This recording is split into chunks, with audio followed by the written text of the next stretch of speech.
All right. Well, now we're live on Facebook too. Hi, everybody on Instagram. Hi, everybody on Facebook. Welcome to True Mental Health. I'm Crystal Crawford. This is Dr. Janine Kreft, and we are talking today about stuff and Always things. Very serious matters. Okay, so today is what? Tuesday. Imposter Syndrome and Tuesday. Yeah, Imposter Syndrome Tuesday. So why Imposter Syndrome? This came from, I have to move my phone, guys, sorry, with like multiple devices here.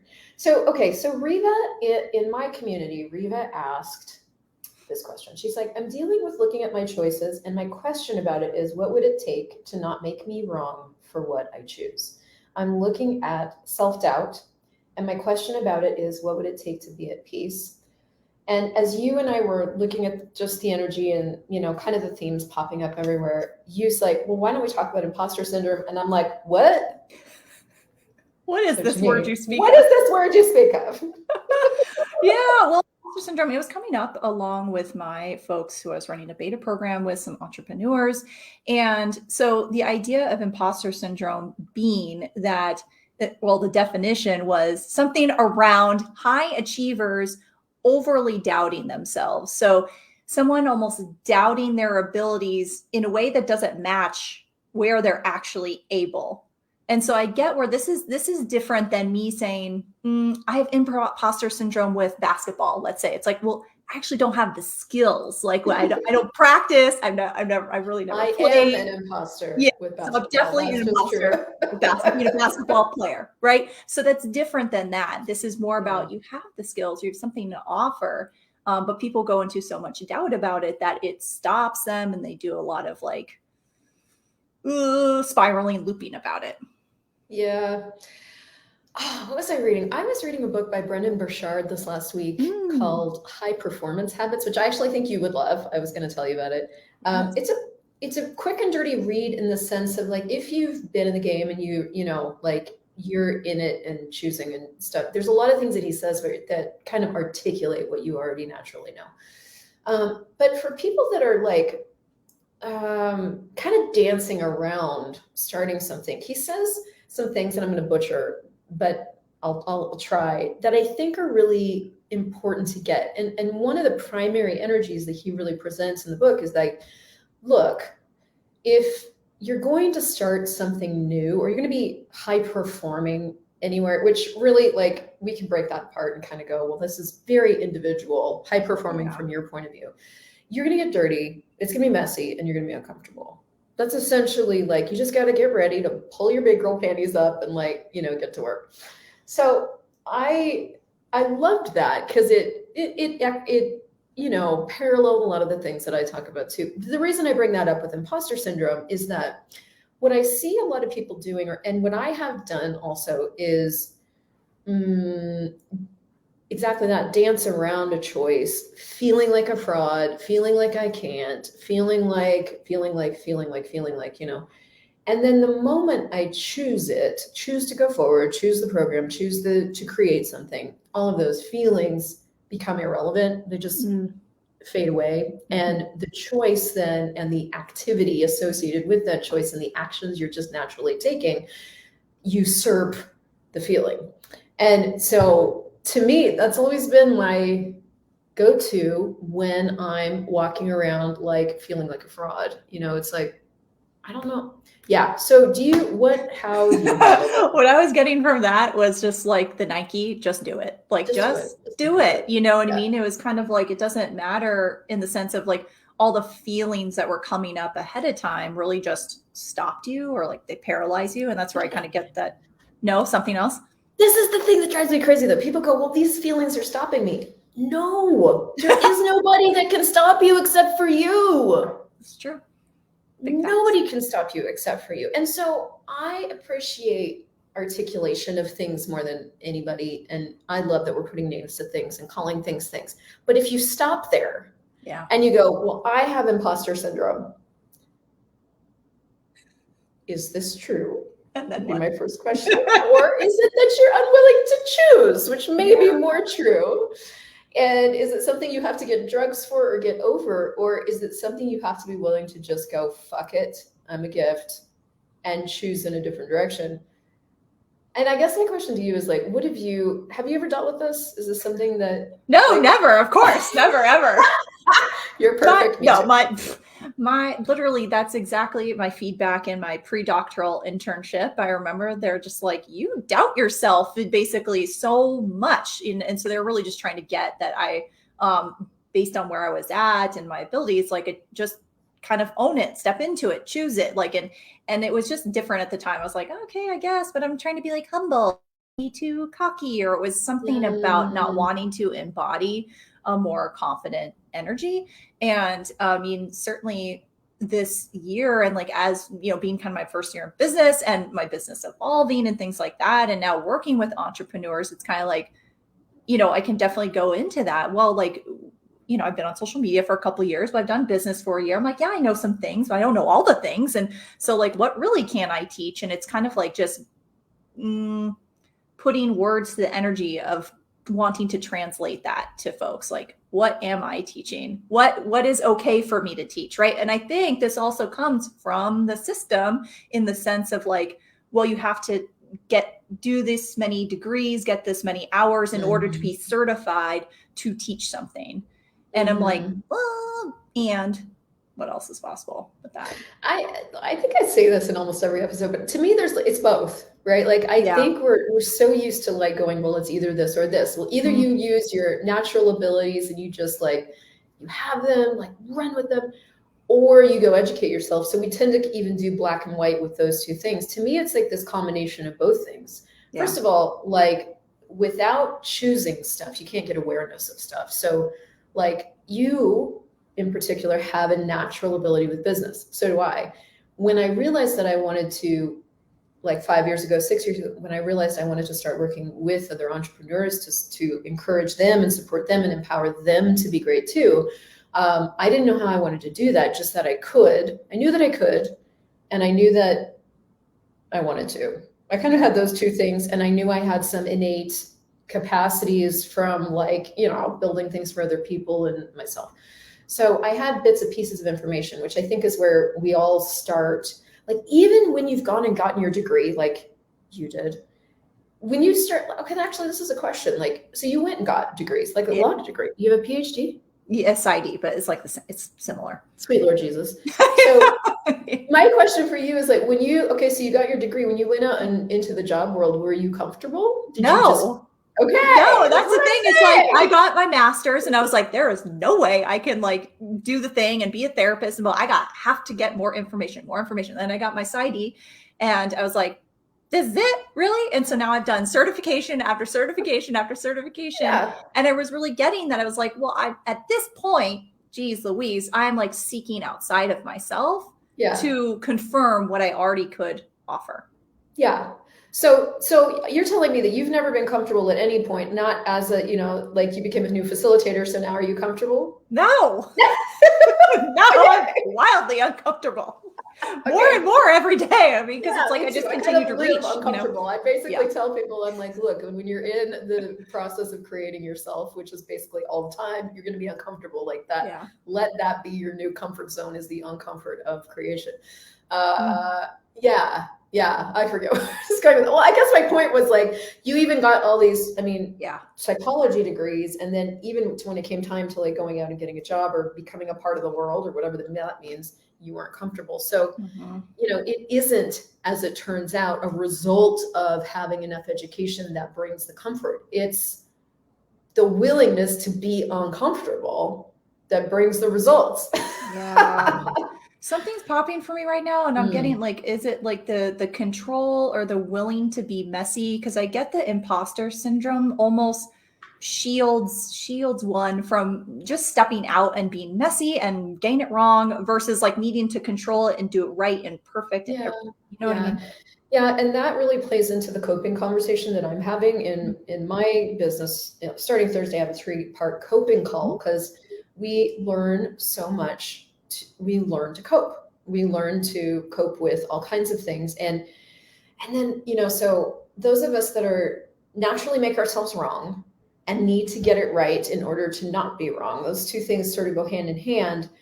Develop our coping mechanisms kind of from that place. So that's where the controls come in, because it's like, well, I've learned that to not be wrong, I can only do this, this, and this, because this is my safety. I can definitely know I'm right in this zone.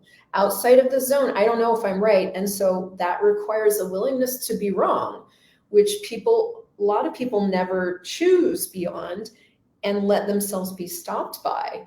And I recognized that really, really early on. I mean, when I became a certified facilitator fairly quickly, 8 months into finding access consciousness, and it was like I had all the freedom and all the ability to create, and I sat on it for like a year and a half, and I just worked for someone else.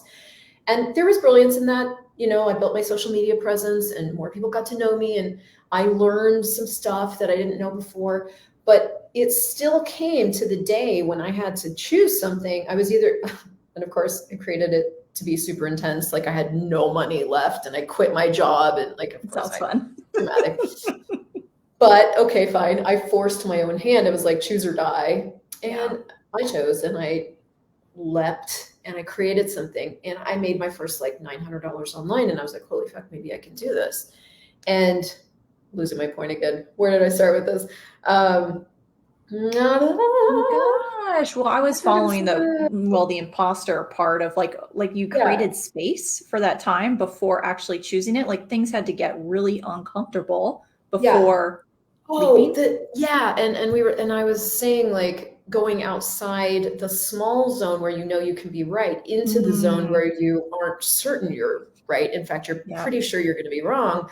But leaving what I did is I created myself, like, basically you don't have a choice. You just have to risk and dare to be wrong, because no money, first of all. Yeah. So, but it's like looking at if you are doing that, like, are you keeping your life small with the reason and justification that you've discovered? Because that's really, imposter syndrome is helpful in that it articulates a thing that we do.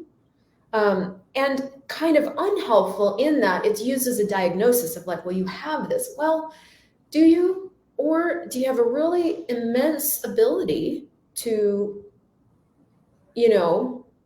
be aware, for example, because what's heavy is never true. So are you aware of fear? Are you aware of energies that you're using as yours? And are you just simply stopping yourself from going beyond that right zone into the zone where you could be wrong? And if that's the case, like, what would it take to be willing to be wrong was the question I started asking myself. And that's really where that phrase, that 3-part phrase, do it wrong, do it badly, do it anyway, came from. Because I had to fucking encourage myself. It's like, well, I don't know how to do this. Like, which is true. Like, I didn't necessarily have the education to do all the things that I was doing. I had to teach myself on the fly. And then I read somewhere, the definition of an entrepreneur is somebody who like leaps off the cliff and builds the plane on the way down. And I'm like, that would be Crystal, builds the plane on the way down, Crawford. Well, that's what I really got about you and like listening to your podcast and show for years, because you were just like talking about things right where you were at. You know what I mean? You're just like, this is what I'm learning, and this is what it's worked for me. This is what really hasn't worked for me. And I was just like, oh my God, it was just so nice, refreshing to have that transparency of just like, you're just creating versus people who are trying to pose an image online, right? Certainly, people share what they want to share, and they can kind of manipulate what they want to be seen, you know what I mean? And they can manipulate it to be a certain way of like, oh, I got it all together, and I'm always, and I'm like, that's not true. Not true. You didn't see that person having the breakdown the day before, or things not always working out and whatnot. But it's like, because I found more trust in the vulnerability with you than someone's presenting as like perfect, has it all together all the time. You know what I mean? Which is like something for you. For all of you guys listening, to take note of that, take note of who you admire and go, how can I be that? Like, first of all, where am I that I'm not acknowledging? And I love that so much. What would it take for me to duplicate that in the world? That's one of the ways that you can use your admiration of somebody to create rather than compare, I guess. But yeah, and I guess this imposter thing, the other thing that I see now that I've been doing this like 10 years is we also have no clue how different we are, and that our difference is actually a gift, and that there is nobody else like us. So we feel like an imposter in a world where we can't see anybody else that is what we are. I love that, because like lately I've been, even with some of my content, I'm like, well, no one else is really saying it this Nobody way, else is right? saying And it then I'm this like, wait, way. so am I wrong? Like I should, because I have to make Right. sure I confirm it with all my other reference points. Right. Something to When that in effect. truth, there's nobody else like you. Yeah. So you can't go, so you do go looking for somebody else like you, and then you don't see it. And then that's exactly what happens. You go into the self-doubt and like, oh, I don't I'm know. wrong. Yeah. Instead of getting, oh my God, I'm really different. Okay, cool. Like, how can I expand on this? But that's just not where we naturally go. Mm-hmm. So like, that's the other thing that's getting stronger for me of like, nope, just different. I'm just different. Nobody else is going to say this the way that I am. But that's after 10 years of really like choosing and choosing and choosing and choosing and choosing and facing all the time, constantly in every different way, feeling wrong, feeling bad. I can't tell you how many times after my Crystal Crawford show that I have gotten off and sobbed because I didn't say anything. It was the worst show ever. And then, of course, all the feedback comes in of like, oh my God, that was like life-changing. And so it kind of never ends, the places where you discover that you secretly think you're shit and your difference and the way things come out of you is terrible. Yeah. And I think that's just worth saying, because like, it's like, if you're always going to kind of be facing that, then you'll either spend your life not creating or you'll create. You'll be the person that didn't or the person that did. And which one do you want to be? God, yeah, it's so easy to go into that, easy in the sense of like, where I'll just kind of replay in my head over and over again, maybe something I said to the group or whatever. I'm like, oh, but like, is that what I meant? Or should I have not said it that way? And was that really the best way to facilitate? It's just like, oh my gosh. But, in the moment, there was a sense of flow and it was came out for a reason. And so what does it take to just really lean into that? But what I'm getting is just a choice every freaking day to just show up again. Yeah. Yeah. And it's probably 20 times a day or 30 times a day, Yeah, depending on what you're doing, honestly. Wanted it to be one time a day. No, it's not. And I mean, you and I chatted about this earlier, where you have these times where you're just like, everything's shit, right? Mm-hmm. It's all changing and it's like intense. And, Yeah. So on those days, it's 50 times a day, or just go to bed. Yeah. I mean, that's okay too. But Julia said here, she said the opposite also. I'm thinking that I'm not doing anything more special or different than others. So why would they watch me? So there's the flip side of that too. And it doesn't, I mean, in both instances going, okay, well, what if I'm not special? Fuck it. I'm a gift. Like, I mean, both instances require that moment where you're going to have a come to Jesus conversation with yourself and go, well, I'm either going to use this to stop and not, or I'm going to choose it. Like, I cannot tell you how many times I have to do that with myself. Even now. You first said that, like, it was like a couple years ago on like a Christmas, I think, on Facebook. You're like, fuck it, I'm the gift. I was just like, I got that. Oh my gosh. Like, I just, like, yeah, like that energy. And it really is that, because you have to kind of, at some point, you've either got to like stay wrapped up in all the thinking that goes with like, what if, the spirals that sends you in, or you've got to like cut through it and go, okay, Jesus H Christ in a basket. Am I going to sit here and like overthink this all day or something else? Yeah. And so, it's I like my nervous system. It's just like the paralyzation is deafening. So I want to actually go back to that, because we were talking about the feelings thing, and we're saying, okay, well, like the feelings don't stop you, you stop you. And so at some point I get where there's some knowledge, information around folks to be able to regulate their nervous system enough so that it doesn't become like almost too like, you've had panic attacks before. Yes. In the past. No, never. Okay. So there's this point in the panic. Suicidal. Right. Yeah, no, I know. That's what I was wondering. Okay. So there's a point within the panic attack where it's kind of like there is no return. The body's really taken over, and it's kind of like you can kind of ride the wave of the sensations. But if you can catch it sooner, you can re-regulate your body with more ease, so to speak. So this is where I'm wondering, like Tim's saying, the physiological part takes over. Yeah, I am dealing with something a particular trigger that keeps recurring around a particular topic, and that is occurring. It's like that thing will occur, and then I have a particular thought that I haven't identified what that thought is yet, but once I have it, I'm in the slide. I'm weird for at least 3 to 4 hours. I have a good cry. I need to I literally yesterday sat with my, and that was what my episode, my Crystal Crawford show is actually going to be about that today, like a coping, I forget what I called it, but it's basically a coping exercise where you sit with yourself and you pull apart this galump that has created this slide down into a place where you're just non-functional.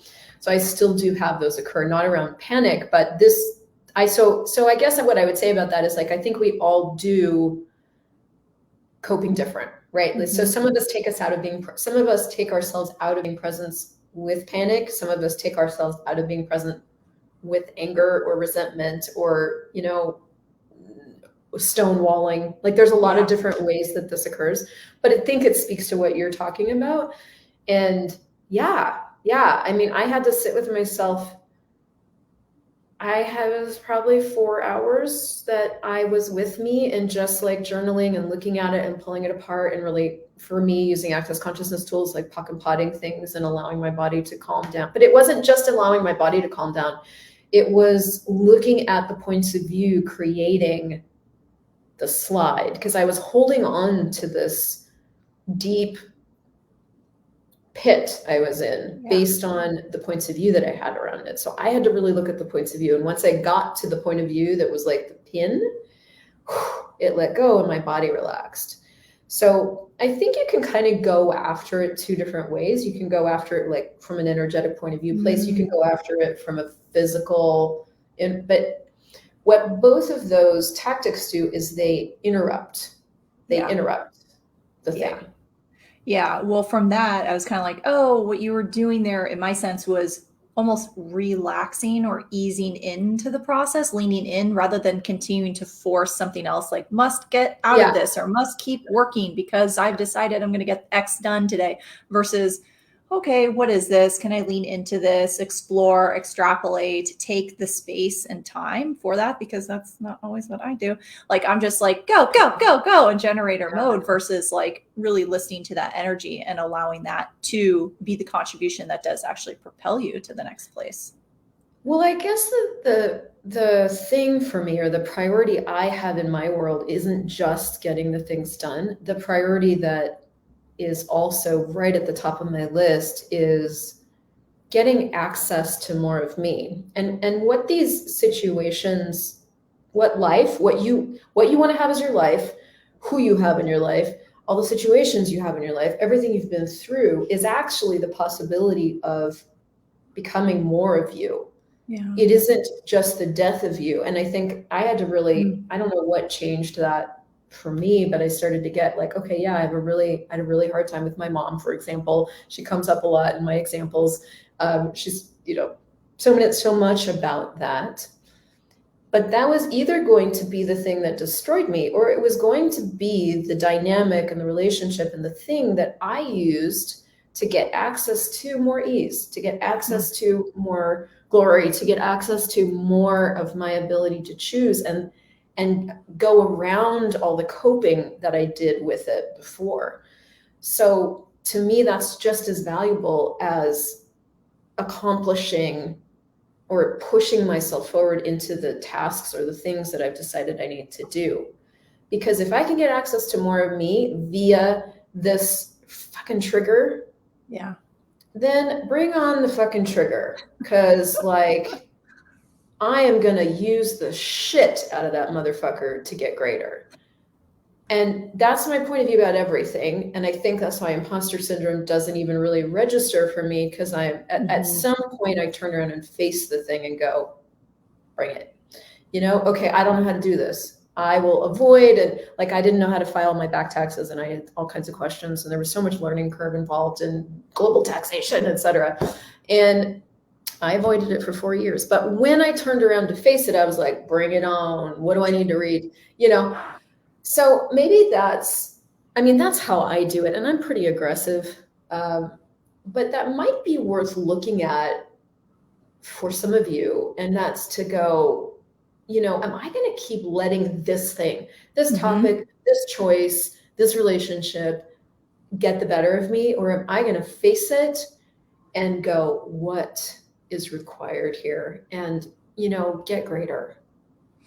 Yeah, I mean, not being at effect of it.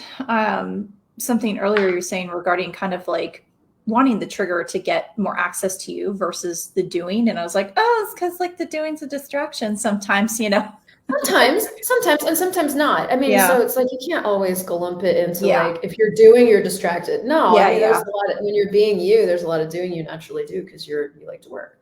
Yeah. Yeah, but it might be worth looking at just it might be worth looking at what your priorities are. I don't know if that's the way to look at it, but Yeah. Gosh, if you were being kind to you, maybe that's a thing to look at. If you were being kind to you and giving you space, like, what could you choose? A question. A question, though, really, because that's what's going to create more. Yeah, because it just creates something different. Immediately the space changes. So what would you say then is kind of the takeaway or actionable step for folks if they feel like they're dealing with imposter syndrome stuff? Well, personally, I would sit down with that, go take it on a date. I might need to create a thing around this because this is kind of my response to a lot of different things lately. Yeah. It's like, go take your point of view on a date and go, okay, I'm an imposter. Now what? I mean, is it true? You're seducing it. Your point of view. Look at it and go, well, is it true? First of all, if it is true, would I be willing to be it? So this is where you take your point of view on a date and you just kind of look at it this way and then look at it this way. And then well, you're just a point of view. I mean, I can date you and marry you, or I can kick you to the curb, or I can just go wonder if you're even real. And that's personally what I would do. So go take your point of view on a date, go to a coffee shop, bring a journal and go, well, is it true? Is it real? I'm doing a lot of pain around this. I'm doing a lot of stopping.